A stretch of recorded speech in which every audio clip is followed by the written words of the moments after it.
قال اللہ تعالی اعوذ باللہ من الشیطان الرجیم ان ابراہیم کان امۃ قانتا للہ حنیفا ولم یک من المشرکین شاکرا لانعمہ اجتباہ وہداہ الی صراط مستقیم۔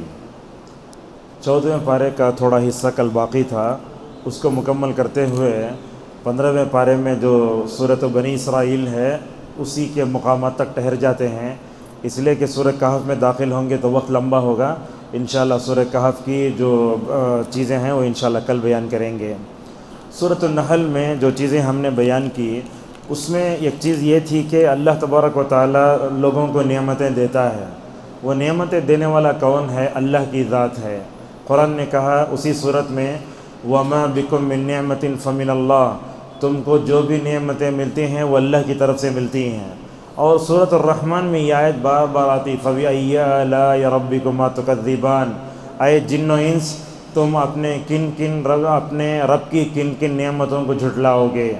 اس صورت میں اللہ تبارک و تعالیٰ نے جن نعمتوں کا ذکر کیا ہے اس صورت میں جو نعمت ذکر کی اس میں دو چیزیں اور ہیں، ایک ہے غذا اور دوسرا ہے امن۔ یہ تو بہت اہم ہے۔ جیسے ہم دیکھتے ہیں ناشتہ اگر برابر نہیں ملا تو 12 بجے تک کھاتے رہتے ہیں۔ دیکھیے غذا کی اہمیت کتنی ہے۔ اللہ کے نبی صلی اللہ علیہ وسلم جب نبی بن کر آئے تو آپ کی وجہ سے دنیا کو دو نعمتیں ملیں، وہ کیا ہیں؟ فَلْيَعْبُدُوا رَبَّ هَذَا الْبَيْتِ الَّذِي أَطْعَمَهُم مِّن جُوعٍ وَآمَنَهُم مِّن خَوْفٍ۔ ان قریش کو اور سارے لوگوں کو اس گھر کے رب کی عبادت کرنا چاہیے، اس لیے کہ اللہ تعالیٰ نے ان کا جو خوف تھا اس کو امن میں بدلا اور ان کا کھانا کھلایا۔ یہ غذا اور امن جو ہے بہت بڑی نعمتیں ہیں۔ اللہ تبارک و تعالیٰ جب کسی قوم پر یہ دو نعمتیں دیتا ہے تو ہمیں اس کا شکر ادا کرنا چاہیے۔ غذا بھی دیکھتے کھانے پینے کے آداب میں، جیسے میں نے کہا ہمارے شادیوں میں اللہ معاف فرمائے دسترخوان جب پہلی مرتبہ بچھا دیتے، دوسری مرتبہ جب لپیٹتے نا اسے بہت چیزیں ہوتی ہیں، اس میں میٹھا، پانی کا باٹل، یہ وہ سب ڈال کے لپیٹتے ہیں۔ اگر آپ کو پانی نہیں پینا ہے تو تھوڑا ہی پینا۔ اب دیکھتے ہیں لوگ گوشت وغیرہ اٹھا کے خوب ڈال لیتے، اس کو کھانے بھی نہیں آتا، اٹھا کے ایسے ایسے ڈال لیتے ہیں، ایک ایک پلیٹ کے پاس پاؤ کلو جیسے باقی رہتا کیا ہے۔ میں تو سمجھتا ہوں ہماری دعوتوں میں انسان کم کھاتے ہیں، کتے زیادہ کھاتے ہیں، یہ حقیقت ہے۔ لے جا کے پھینکتے ہیں نعمتوں کو۔ اب ہوتا کیا؟ ناقدری۔ گھر کے پاس کوئی مانگنے والا ہے تو اسے منہ بنا کے دیتے ہیں، نہیں ہونا نعمتوں کی ناقدری نا۔ لہٰذا رسول اکرم صلی اللہ علیہ وسلم ہمیشہ کھانے پینے کے آداب بتاتے، لہٰذا یہ امن اور غذا دو بڑی نعمتیں ہیں، اگر اس کی ناشکری کریں گے اللہ تعالیٰ وہ چھین لے گا۔ لہٰذا اللہ اسی لیے کہا ضرب اللہ مثلا قریۃ کانت آمنۃ مطمئنۃ یأتیہا رزقہا رغدا من کل مکان۔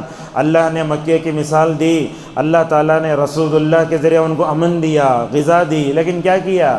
انہوں نے ناشکری کی تو اللہ نے بدل دیا۔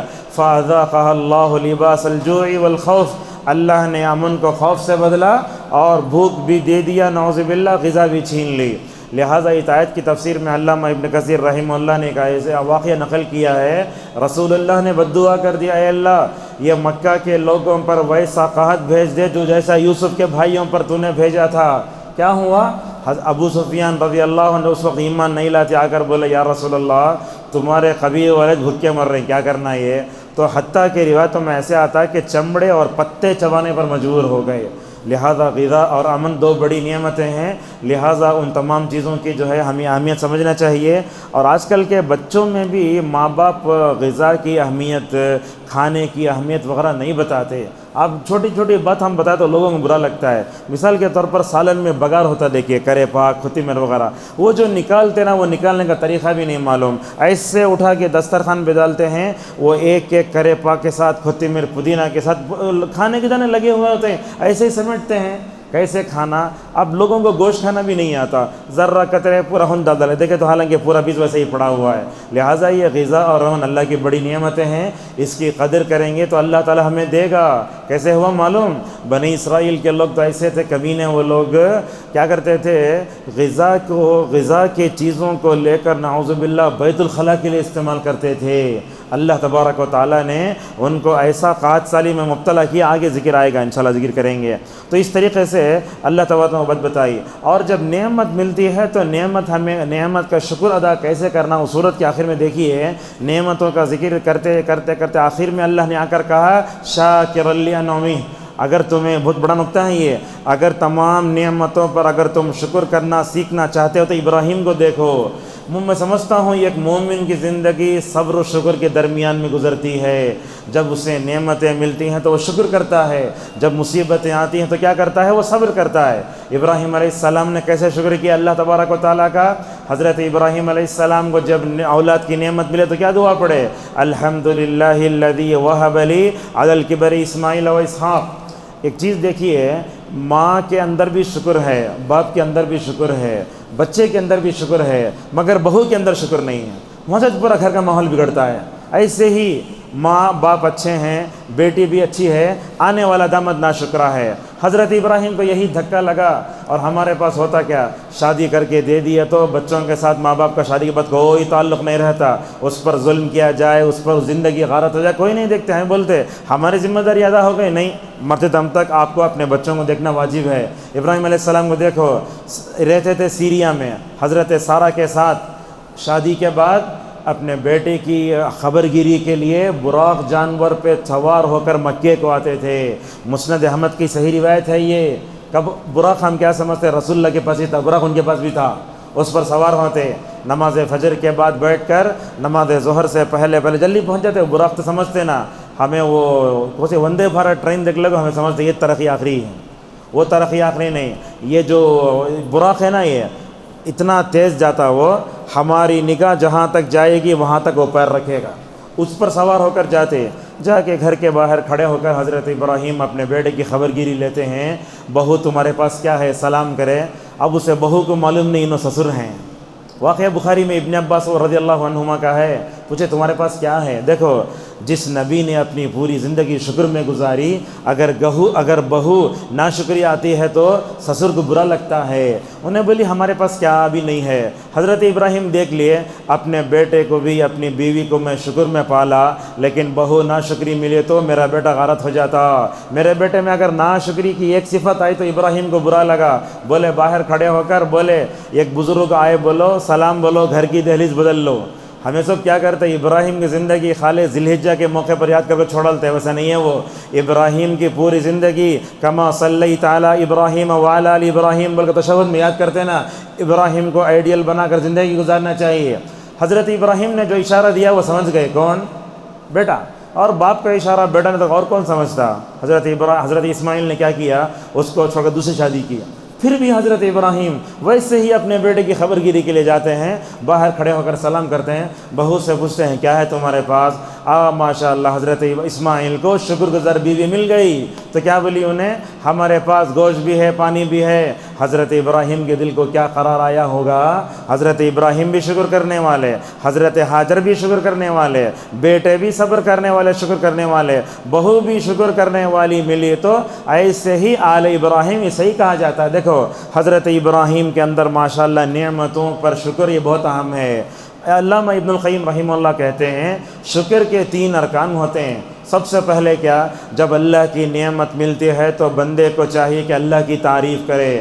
آڑے وقت میں کون تو یاد آیا تو تمہارا کانٹیکٹ نمبر دو بول کے اسے میسیج کر دے، تمہارا بہت شکریہ بول کے لگا۔ اللہ کا شکر کبھی نہیں آتا، اللہ کا شکر ادا کرنا، اسی لیے کہا فاذکرونی اذکرکم واشکروا لی، لوگوں میرا شکر کرو۔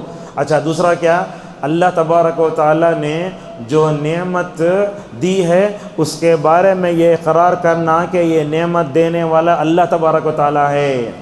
اب یہ جو مدارس کے سفراء وغیرہ جو آتے ہیں وہ لوگ چندے والے اعلان کرتے ہیں، اس میں ایک جملہ میں ہمیشہ مجھے کھٹکتا، انہوں کیا بولتے کھڑے ہو کر، آپ جیسے لوگوں سے ہی چل رہا ہے، بولتے نہیں بولنا ایسا، کیسا بولنا، اللہ تعالیٰ کی مدد سے پھر آپ لوگوں کے تعاون سے۔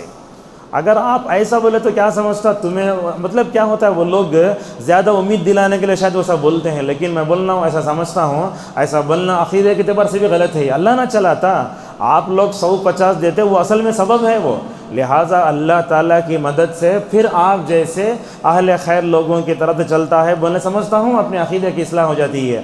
تو پہلا یہ ہے کہ ہم اللہ کی تعریف کریں، دوسرا یہ ہے کہ یہ نعمت دینے والا کون ہے؟ اللہ تعالیٰ ہے، تیسرا نعمت پر شکر کرنے کا طریقہ یہ ہے اللہ نے جو نعمت جس مقصد کے لیے استعمال کیے کرنے کا حکم دیا اسی میں استعمال کرنا چاہیے۔ مثلا کیسے؟ اللہ تعالیٰ نے ہاتھ کیوں دیے؟ اللہ کی تعریف لکھنے، صحیح باتیں لکھنے۔ اگر آپ جا کے جو ہے نعوذ باللہ کسی لڑکی کے عشق میں گرفتار ہو کر اگر کہیں غلط لکھے تو ہاتھ کا غلط استعمال ہوا۔ آپ جو ہے یا دیکھنے گئے مکہ مدینہ کا لائیو دیکھنے جاتے ہیں، اب وہاں جا کے کلک کیا تو گانا آ رہا اس میں، کہتے ایڈورٹائزمنٹ آتا ہے، لہٰذا اگر آپ وہ لڑکی کی تصویر دیکھ کے غلط ہو گیا۔ لہٰذا اللہ تعالیٰ نے دو چیزیں ہمیں جس مقصد کے لیے استعمال کی وہی دینا۔ اسی لیے دیکھو رسول اکرم صلی اللہ علیہ وسلم آنکھوں کا کیسے استعمال کرتے تھے۔ ابن عباس رضی اللہ عنہما فرماتے ہیں رسول اللہ صلی اللہ علیہ وسلم صبح اٹھتے، مسواک کرتے، اس کے بعد سورہ آل عمران کی 10 آیتیں پڑھتے، اس میں کہا گیا زمین و آسمان میں غور و فکر کرنے والے بیٹھ کر اللہ کا ذکر کرتے، کھڑے ہو کر اللہ کا ذکر کرتے، لیٹ کر اللہ کا ذکر کرتے، ایسے لوگ ہی اللہ کے پاس عقل مند ہیں۔ ہوتے ہوتے اللہ تبارک و تعالیٰ ایک بات یہی بتاتا ہے سورت کے اختتام پر، لوگوں یہ عقید توحید جو تمہارے پاس ہے نا اس کو رکھ کر تم خزانے کے سام مت بنو۔ دیکھو شروع میں بھی عقید توحید کا ذکر ہوا، آخر میں بھی عقید توحید کا ذکر ہوا، اور عقید توحید کی طرف بلانے کے اللہ نے 3 طریقے بتائے۔ ادعو الی سبیل ربک بالحکمہ، حکمت سے بلاؤ۔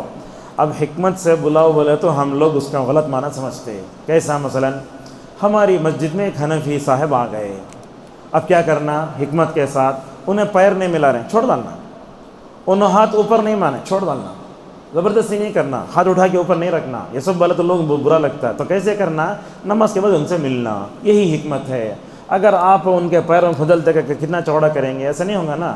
یہ اسلام میں حکمت، دعوت میں حکمت بہت ضروری ہے۔ اور یاد رکھو ہم بعض سلفیوں کو بولتے حکمت بولے تو اسے بزدلی سمجھ جاتے۔ حکمت کا مطلب کیا ہے؟ آپ کام کرے تو کیا نہیں ہونا؟ ہنگامہ نہیں ہونا، اسے بولتے حکمت۔ سمجھ نہیں حکمت کیسے؟ اللہ کے نبی صلی اللہ علیہ وسلم مجمع میں بیٹھے ہیں، ایک بدو آ کے پیشاب کر دیا، ہمارے پاس کون تو بھی چھوٹے بچے کو لے کر آ گیا تو ایسے باتیں کرتے اس کے پیرنٹ کے ساتھ، دوبارہ انہیں بھی نہیں آتا، بچوں کو بلا لگاتا نہیں۔ یہ حکمت کے خلاف ہے، آپ مت بولو ایسا، مطلب تنہائی میں لے جا کے بولو اچھا ہے۔ حکمت، امام بھی غلطی کرتے ہیں، حکمت میں اکیلے سے جا کے بولنا یہ حکمت ہے۔ پیشاب کر دیے، صحابہ مارنے اٹھے، اس لیے کہ صحابہ کو حکمت نہیں معلوم تھی۔ اللہ کی نبی نے فرمایا چھوڑو چھوڑو سے، لا تختو علی بولہو، اس کو پیشاب کرنے دو۔ انہوں نے کیا کیا؟ پیشاب کر لیا، ایک جگہ کھڑ کے خاموش ہو گیا۔ اگر اللہ کے نبی صلی اللہ علیہ وسلم صحابہ کو مارنے چھوڑتے تو کیا کرتا؟ نووی رحمہ اللہ حدیث تشریح میں لکھتے ہیں اللہ کے نبی اگر اسے جو ہے صحابہ کو چھوڑلتے نہ مارنے، پوری مسجد میں پیشاب کرالتا۔ اللہ کی نبی نے کہا ایک ہی جگہ پیشاب کرو، چھوڑو، ایک ہی جگہ پیشاب کیا۔ آپ نے اس مسئلے کو حکمتاً کیسے جو ہے ماشاءاللہ یہ کیا، دیکھ کچھ بھی نہیں کہا فَضْرِبُوا عَلَيْهَا بَوْضًا مِّمَّا، کیا کہا؟ ایک ڈول پانی ڈال دو۔ کتنا آسانی سے رسول اکرم صلی اللہ علیہ وسلم نے ماشاءاللہ اصلاح کیا۔ لہٰذا یہ حکمت ہونا چاہیے ہماری دعوت میں، یہی حکمت تھی رسول صلی اللہ علیہ وسلم کی دعوت میں۔ دیکھو اللہ کے نبی 13 سال مکے میں تھے، بتوں کو ہاتھ لگائے، آپ نے اپنے دل میں جو ہے کراہت سمجھی، 8 سال تک ان کو ناچنے چھوچا، ننگے ناچو، سیٹیاں بجاؤ، تالیاں بجاؤ، مگر 8 سال کے بعد مکہ فتح ہوا تو حکمت کیا ہے؟ دیکھو بتوں سے اتنی کراہت ہے، اللہ کے نبی چھڑی سے اسے ہٹا رہے ہیں، بول رہے ہیں قل جاء الحق وزهق الباطل ان الباطل كان زهوقا۔ اللہ کے نبی پیر سے بھی نہیں ہٹائے، کیوں؟ اس لیے کہ اگر توہین ہوتی پھر نعوذ باللہ وہ مکہ ہمارے ہاتھوں میں آنے چلے جائے گا۔ بہرحال قدم قدم پر نبی کریم صلی اللہ علیہ وسلم کے فیصلوں میں آپ کی دعوت میں حکمت نظر آتی ہے۔ لہٰذا حکمت و مصلحت کو بزدلی سمجھنا میں سمجھتا ہوں یہ ناعاقبت اندیشی ہے۔ دوسرا مرحلہ آتا ہے نصیحت کرنے کا۔ کیسا نصیحت؟ ایک نوجوان کو دیکھے ٹخنے کے نیچے پہننے کو ہے، وہ حدیث بولنا، تمہارا واٹس ایپ نمبر دو، حدیث بھیج دو۔ دیکھو حدیث کیا ہے؟ اگر تم ٹخنے کے نیچے پہنے تو جہنم میں اتنا حصہ جلاتا۔ اب انہوں جا کو دیکھ لیتے صحیح ہو جاتا، سب کے سامنے اوپر کرو اوپر کرو۔ ایک عالم کو ہم نے دیکھا خطبہ دے رہے ہیں، ایک آدمی بیٹھ کر وہاں سو رہا ہے، اگر تمہیں ایسا سوئے تو ہونچ مر گئے تو جہنم میں چل جاتی۔ کہاں ہے دلیل؟ ایسی غلط باتیں نہیں۔ اور ہمارے پاس میں سمجھتا ہوں اہل حدیث سلفی سے تعلق رکھنے والے کچھ علماء ماضی میں حکمت کے بغیر تقریراں کرے، اس سے بہت ہنگامے بھی ہوئے، یہاں بھی جانتے ہیں، اشارہ کنایہ میں ہم بات کرتے ہیں۔ تو حکمت ہوئی تو کیا ہوتا ہے؟ ماشاءاللہ معاملہ کیا ہوتا ہے؟ بنتا ہے۔ حکمت نہیں ہے تو معاملہ بگڑتا ہے۔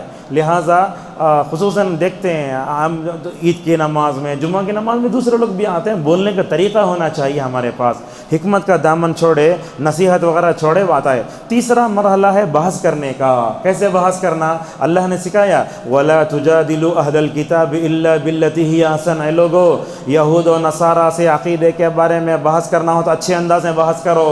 یہود و نصارہ سے اچھے انداز میں بحث کرنا بولے تو ایک مسلمان بھائی سے بحث کرا تو کیسے بات کرنا ہمیں تو اٹھے تمہیں کافر، تمہیں فلاں، کیسے لوگ ہیں معلوم ہیں، ایسے لوگ ہیں آج نوجوانوں میں دیکھتے ہیں۔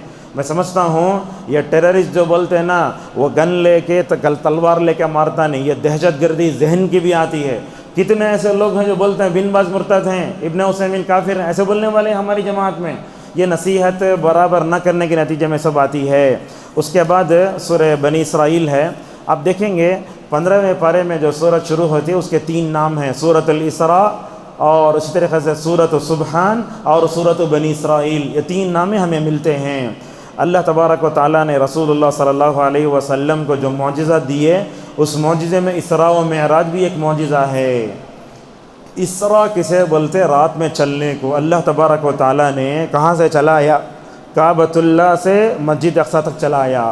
وہ آئے، براق پر بیٹھ کر آئے، وہ چلایا۔ معراج بولتے عرج یعرج کے معنی چڑھنا۔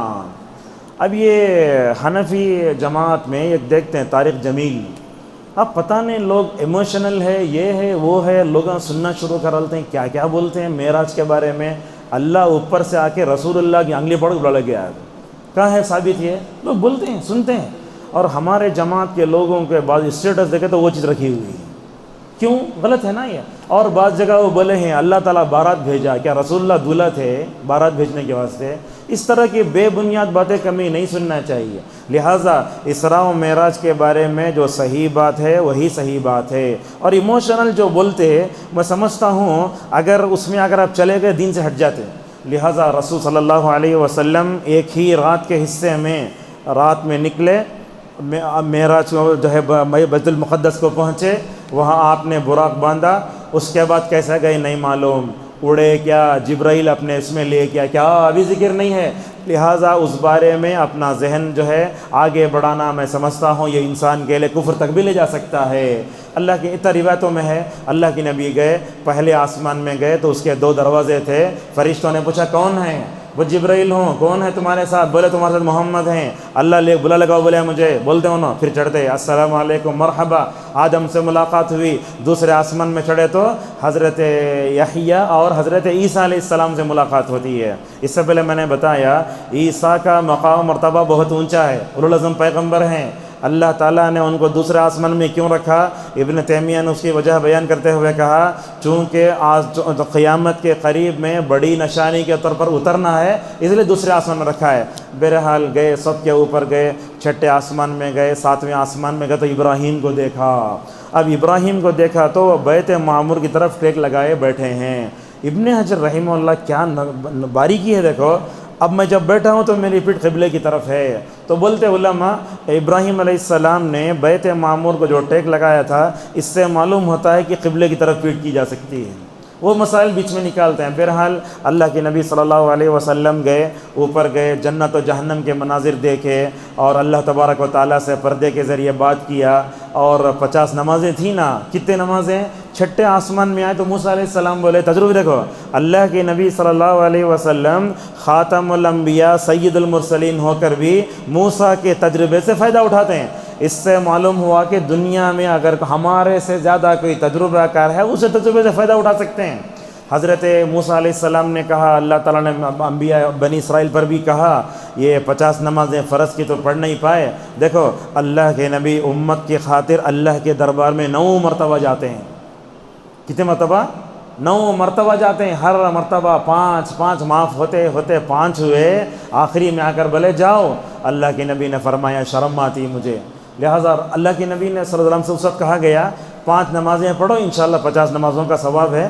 اس کے بعد اس بات میں اختلاف ہے کہ اللہ کے نبی صلی اللہ علیہ وسلم جاتے ہوئے بیت المقدس میں پورے انبیاء کی امامت کیے تھے یا واپسی میں کیے تھے، تو دونوں موقف علماء نے ذکر کیے ہیں۔ بہرحال اسراء و معراج کا یہ واقعہ ہمیں بتاتا ہے کہ اللہ تعالیٰ نے رسول اللہ کو نماز کا تحفہ دینے کے لیے آسمانوں پر بلایا۔ اور بعض شارٹس وغیرہ میں ہم سنتے ہیں کہ التحیات بھی معراج کی رات میں سکھایا گیا، وہ روایت صحیح نہیں ہے۔ اور اس میں ایک بات ہمیں یہ بھی سمجھ میں آتی ہے کہ اللہ تبارک و تعالیٰ اوپر ہے، اور مکمل طور پر یہ چیز آئی، رسول اکرم صلی اللہ علیہ وسلم نے جنت و جہنم کے مناظر دیکھے، اور جو ہے اللہ کے نبی صلی اللہ علیہ وسلم رات کے حصے میں جا کر اتنا لمبا پورا سفر کر کے نماز فجر سے پہلے مکہ پہنچ گئے۔ لوگ جا کر بولے لوگوں سے محمد اوپر جا کر آیا ہے، مانتے کیا؟ پورا مکہ جھٹلا رہا ہے۔ ابو بکر صدیق رضی اللہ عنہ نے کہا اللہ کے نبی بولتے تو مان لوں گا، اسی وقت صدیق کا لقب مکمل طور پر رکھا گیا ہے۔ تو معراج کے اس واقعے سے ہمیں یہ معلوم ہوتا ہے اس پر ایمان لانا چاہیے، اور اس کو جھٹلانا یا اس کے بارے میں بری روایتیں بیان کرنا یہ صحیح نہیں ہے۔ آپ یہ دیکھیں گے معراج کا ذکر قرآن میں 2 صورتوں میں ہوا ہے۔ ایک جگہ تو یہ ہے سورہ بنی اسرائیل، اور دوسرا ہے سورۃ النجم، اس میں بھی وہاں اللہ نے ذکر کیا ہے۔ اللہ کے نبی صلی اللہ علیہ وسلم نے جبرائیل کو وہاں دیکھا تھا، فرمایا اللہ کے نبی نے میں نے جبرائیل کو دیکھا تو ایسے لگا کہ وہ سو کی لکڑی کی طرح ہو گئے ہیں اللہ تعالیٰ کی خشیت سے، ایسا حال ہے۔ اور سفر معراج میں نبی کریم صلی اللہ علیہ وسلم جب موسیٰ پر سے گزر رہے تھے نا، موسیٰ روئے، روایتوں میں آتا ہے، بولے میرے پاس اللہ تعالیٰ ایک ایسے لڑکے کو بھیجا ہے جس کی امت میرے سے زیادہ ہو گئی ہے، لہٰذا اللہ تبارک و تعالیٰ نے وہ ساری چیزیں دیں، اللہ کے نبی صلی اللہ علیہ وسلم واپس آئے۔ تو اسراء و معراج کا قصہ ہمیں جاننا چاہیے، مگر یہ کب آیا اس میں اختلاف ہے۔ یہ 27 معراج کو ہوئی کیا؟ شب معراج لوگ مناتے ہیں، لہذا اس کی کوئی دلیل نہیں ہے۔ یہاں ایک چیز دیکھیے، سورہ بنی اسرائیل کے شروع میں اللہ تبارک و تعالیٰ یہودیوں کا تذکرہ فرماتا ہے۔ صفی الرحمن مبارک پوری رحمہ اللہ وہ الرحیق المختوم میں لکھتے ہیں، یہ اسراء و معراج کا تذکرہ کرنے کے بعد اللہ تعالیٰ نے یہودیوں کا تذکرہ اس لیے کیا، اللہ بتانا چاہتا ہے لوگوں یہودی بنی اسرائیل اپنے زمانے میں افضل تھے، لیکن اب دنیا میں سب سے افضل قوم امت مسلمہ رہے گی، یہ قیادت کی تبدیلی ہو رہی ہے، اسی لیے اللہ تعالیٰ نے وہاں تذکرہ فرمایا۔ اس کے بعد کہا کہ قرآن سیدھی راہ دکھاتا ہے، انسان بد دعا کرنے میں جلدی کرتا ہے، دن رات جو ہے اللہ کی نشانیوں میں سے ہیں۔ قوموں کو ہلاک کب کرتا ہے؟ اللہ نے ایک ضابطہ بتایا، کب دنیا میں موج مستی زیادہ ہو گئی تو اللہ تعالیٰ کیا کرتا ہے؟ قوموں کو ہلاک کرنا شروع کر دیتا ہے۔ آج کل بھی ہمارے جو لائف اسٹائل ہے وہ اتنا اچھا نہیں ہے جیسے ہونا چاہیے۔ ہمارے پاس بھی عیاشی بہت ہوتی ہے، فضول خرچی بہت ہوتی ہے، اللہ کی ناشکری بہت ہوتی ہے۔ سورہ نحل میں اللہ نے ایک بات یہ بتائی کہ جو لوگ ایمان لا کے عمل صالح کرتے ہیں ہم ان کو حیات طیبہ دیتے ہیں۔ اچھی زندگی کسے بولتے؟ جس کے اندر ایمان ہوتا، عمل صالح ہوتا، نیک بیوی ملتی، حلال چیز ہوتی، نمازوں کی پابندی، ذکر و اذکار، یہ حیات طیبہ ہے۔ مگر دنیا نے حیات طیبہ کا الگ جو ہے تصور پیش کیا۔ آج حیات طیبہ کا مطلب کیا ہوا؟ جس گھر میں لفٹ ہو وہ حیات طیبہ ہے، لوگ سمجھ کے رکھیں۔ آج جس گھر میں اٹیچ باتھ روم ہے، جس گھر میں جو ہے فریج ہے، اوون ہے، وسائل زندگی کار وغیرہ کو ہم حیات طیبہ سمجھ لیں، وہ حیات طیبہ نہیں ہے۔ جس گھر میں ایمان ہے، عمل صالح ہے، ذکر جو کیا ہے اللہ کا ذکر ہوتا ہے، رزق حلال ہے، علم ہوتا ہے، فلاں فلاں ہوتا ہے، وہ حیات طیبہ ہے۔ حیات طیبہ کا جو تصور ویسٹرن کلچر نے دیا اس کے پیچھے ہمیں نہیں بھاگنا چاہیے۔ اس کے بعد اللہ نے ماں باپ سے حسن سلوک کرنے کا حکم دیا، خصوصاً کہا ماں باپ جب بڑھاپے کو پہنچ جاتے ہیں تو ان سے حسن سلوک کرنا چاہیے۔ آج کی نسلیں تو والدین کی قدر کرتی ہی نہیں ہیں، یہ بہت بڑی مصیبت ہے یہ، بلکہ تو ایسا سمجھتے ہیں بوڑھے ہو گئے تو لے جا کے باہر چھوڑ دیتے ہیں۔ رسول اللہ صلی اللہ علیہ وسلم ممبر پر چڑھ رہے تھے، جبرائیل نے بد دعا کی، جس نے اپنے والدین کو بڑھاپے میں پایا ان کی جو ہے خدمت کر کے جنت حاصل نہ کرے تو اس پر وہ ہلاک ہو جائے۔ دعا کرنے والے کون؟ جبرائیل علیہ السلام۔ آمین بولنے والے نبی کریم صلی اللہ علیہ وسلم، لہٰذا ان کو اف تک نہیں بولنا چاہیے۔ اور اس کے بعد والدین کا ذکر انشاءاللہ سورہ ہم کریں گے سورہ مریم میں۔ فضول خرچی بھی نہیں کرنا چاہیے، اللہ نے کئی باتوں کی تاکید کی، کہا خرچ کرنے میں ایک دم کھلا ہاتھ بھی صحیح نہیں، بخیلی بھی صحیح نہیں، بلکہ انسان کو میانہ روی سے خرچ کرنا چاہیے۔ زنا یہ بہت خطرناک ہے، اور آج کے زمانے میں زنا کو لوگوں نے آسان کر کے نکاح کو مشکل کر دیا ہے۔ حالانکہ اسلام کی تعلیم الٹی ہے، نکاح کو آسان کر کے زنا کو مشکل کرنا چاہیے۔ اللہ تعالیٰ کے بولنے کا انداز دیکھو، زنا مت کرو نہیں بولا، اللہ نے کہا زنا کے قریب بھی مت جاؤ۔ ان دونوں میں فرق یہ ہے، زنا کی طرف لے جانے والے جتنے راستے ہیں ان تمام راستوں کو اسلام نے حرام قرار دیا۔ کیسا؟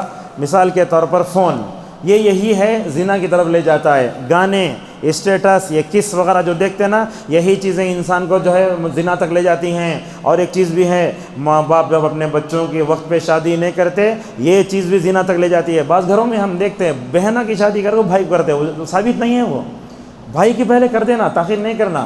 علامہ بن باز رحمہ اللہ تو بولتے جو والدین اپنے نوجوان بچوں کی شادی کرنے میں دیری کرتے وہ گنہگار ہیں، لہٰذا شادی کرنے میں جلدی کرنا چاہیے۔ اور اس کے بعد اللہ نے یہ بھی کہا کہ بچوں کو قتل نہ کرو۔ توحید سے کراہت یہ بھی ہے معاشرے میں، توحید کے بارے میں بولو، لوگ سمجھتے اہل حدیث، توحید بولو تو ہماری دعوت ہے، مگر توحید ہر جماعت میں آنا ہو، لیکن نہیں ہے۔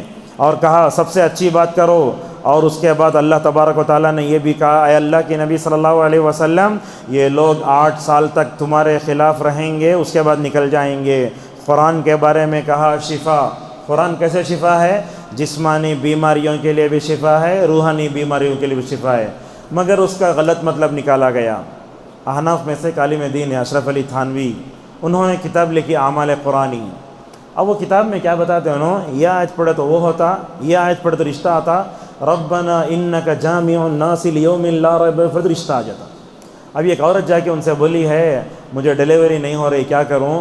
تو بولے کہتے وہ ایک تعویذ بن لو، ثم السبیل یسرہ، لکھ کے گندے مقامات پر ایسا۔ تو یہ آیت یہ کرتی، یہ آیت کرتی، وہ ایسا نہیں بول سکتے۔ قرآن پورے کا پورا شفا ہے، آپ کوئی بھی آیت پڑھو وہ ہو سکتا ہے، مگر جادو وغیرہ کے اتارنے کے لیے جو آیتیں ہیں وہ اسلاف پڑھتے تھے، اسی لیے ہم اس کا یہ کرتے ہیں، لہٰذا ان جیسی غلط کتابوں سے ہمیں بچنے کی بھی ضرورت ہے۔ اب یہ ایک جو نبی ہوتا نا تو کفار مکہ کیا سمجھتے تھے، بادشاہ تو بنگلہ ہوتا، بیچ میں نہر رہتی، پھنکا ہلانے والے رہتے، بڑا صوفہ ہوتا، تو اللہ کے بارے اللہ کے نبی کے بارے میں آ کر بول رہے ہیں تمہارا گھر ایسا ہونا، بیچ میں ہونا، وہ ہونا۔ اللہ تبارک و تعالیٰ وہاں جو ہے اس کے بارے میں بتاتا ہے۔ اس کے بعد اللہ تبارک و تعالیٰ نے حضرت موسیٰ کو جو 9 نشانیاں دیں اس کا تذکرہ فرمایا، کیا وہ فارسلنا علیہم الطوفان، طوفان، والجراد، جراد بولو ٹڈی، والقمل یہ کیا ہے جوں، والضفادع وہ تو ہے کیا ہے مطلب مینڈک، اور اس کے بعد کہا والدم خون، لکھتے ہوئے 5۔ اس کے علاوہ جو 4 ہیں اس میں عصا ہے اور ان کا ید بیضہ ہے، اور سمندر پہ جو مارے سمندر کا پھٹنا وہ ہے، 8 ہو گئے۔ اور 9 جو ہے حضرت یہ بنی اسرائیل، یہ فرعون اور اس کے آل پر جو یہ آیا تھا نا قحط سالی، وہ بھی مراد ہے۔ قرآن کو آہستہ آہستہ ٹھہر کر پڑھنا چاہیے۔ اور قرآن کے بارے میں ایک بات یہ بھی لوگ بتاتے ہیں کہ قرآن کو پڑھ کے جو نقل کرتے ہیں وہ کیسا ہے، یہ ایک بہت بڑا مسئلہ ہے۔ اس پر جامعہ محمدیہ کے استاد ہیں حافظ محمد ہاشم عمری مدنی حفظہ اللہ، ماشاءاللہ ایک بہترین 6 صفحے کا ایک مضمون لکھے ہیں، اگر چاہے تو میں دے سکتا ہوں۔ اس میں وہ بتاتے ہیں آدمی کو اپنی فطری آوازیں پڑھنا چاہیے، دوسروں کی آوازیں پڑھے تو کیا ہوتا ہے، انہوں اس میں لکھے ہیں بعض لوگ ہم دیکھتے ہیں سدیش کی نقل کرنے کا تو سدیش کہاں سے وہاں بھی کھانستے ہیں، یہ کہاں سے آیا، یا صرف دوسری کی نقل کرتے ہیں، ایسا کھینچتے ہیں بہت لمبا کھینچ دیتے ہیں۔ تو اس طریقے سے میں سمجھتا ہوں آدمی اپنی انداز میں پڑھے بہت صحیح ہے۔ یہ نقل کرنے کی جو بات آتی ہے میں سمجھتا ہوں اس میں تکلف ہے، اللہ کے نبی صلی اللہ علیہ وسلم نے امت کو تکلف کرنے سے منع فرمایا ہے۔ دیکھتے بنگلور کی فرجا ٹاؤن کی مسجد میں زبیر بلکہ کوئی تھے، سدیش پڑھتے ہو نا، اللہ اکبر السلام علیکم ورحمۃ اللہ، ایسا یہ غلط ہے۔ آپ کو اللہ نے جو انداز ہے اسے پڑھیے، تکلف کرنا اچھی بات نہیں ہے۔ لہٰذا اللہ کے نبی صلی اللہ علیہ وسلم تو کہتے ہیں کہ تکلف کرنے والے ہلاک ہو جائیں، تو لہٰذا تکلف کرنا، زیادہ یہ کرنا میں سمجھتا ہوں یہ اچھی بات نہیں ہے۔ اللہ تعالیٰ نے آپ کو جو یہ دیا ہے، میں آپ سے کہتا ہوں اگر آپ نقل کرتے ہیں تو سب سے پہلے جن شخصیتوں کا نقل کرتے ہیں نا ان کا تقویٰ اپنے اندر پیدا کرو۔ کیا سدیس کا تقویٰ ہمارے پاس ہے؟ ان کا عقیدہ ہے؟ اور یاد رکھو مکہ مدینے میں جو ائمہ ہوتے ہیں انہوں وہاں کھڑ کو پڑھے تو الگ اثر ہوتا ہو، اس لیے کہ قرآن وہاں اترا ہے۔ اب تو انڈیا میں کسی بھی مسجد میں کھڑے ہو کر پڑھے تو کیسے ہو سکتا ہو؟ اور یہ بات بھی یاد رکھیں، آدمی جو متقی ہوتا ہے نا وہ تقوی کا اثر اس کی قرأت میں نظر آتا ہے۔ آپ دن بھر اللہ کی نافرمانی اور برے دوستوں سے پھرتے رہتے، مصلی پر کھڑتے ہی صحیح انداز میں پڑھ لینا ہوتا نہیں ہوتا، اور لہٰذا جو امام ہوتا ہے نا اس کو متقی ہونا چاہیے، سب میں الگ اس کی زندگی ہونا، پرہیزگاری ہونا، اور اسی طریقے سے اس کو سنجیدہ اور متانت ہونا۔ جب وہ مصلی پر کھڑتے ہیں تو ماشاءاللہ اس کا اثر الحمدللہ نظر آتا ہے۔ یہ کچھ باتیں تھیں ہم جو آپ سے بتانا چاہتے تھے۔ اللہ تبارک و تعالیٰ سے ہماری دعا ہے، اللہ تعالیٰ ہم سب کو جو کچھ سنتے ہیں اس کو اپنے ذہن میں رکھ کر عمل کرنے کی توفیق عطا فرمائے۔ اللہ تعالیٰ ہمارے روزوں قبول فرمائے، اللہ تعالیٰ ہمارے قیام کو سیام کو قبول فرمائے، اور جو رمضان کے بقیہ دن ہیں اللہ تعالیٰ ان کو اچھے سے گزارنے کی توفیق عطا فرمائے۔ اللہ تعالیٰ ہم سب کو رمضان کے آخری عشرے میں بھرپور عبادت کرنے اور جو ہے اپنے بیوی بچوں کی صحیح طور پر تربیت توفیق عطا فرمائے۔ آمین۔ وآخر دعوانا الحمدللہ رب العالمین۔